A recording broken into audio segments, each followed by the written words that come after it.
এ, B এবং C ব্যবসাতে 4:1, 3:1, 2:1 অনুপাতে মূলধন বিনিয়োগ করে। ব্যবসার শেষে 11,700 টাকা লাভ করলে বি কত টাকা পাবে? ডাব্লিউবিপি 2023-এর আসা প্রশ্ন। তিনটি ব্যক্তি এ, বি এবং সি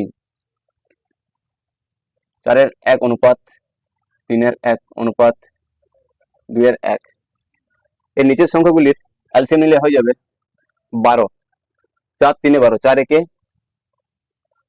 4×3=12, 3 3×4=12, 4×1=4, 6×2=12, 6×6। এদেরকে যোগ করলে হয়ে যাবে 13। 13:11,700।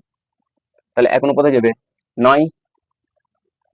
3×9=27, 7, হাতে রইল 2, 9×9=9, 10, 11, 900।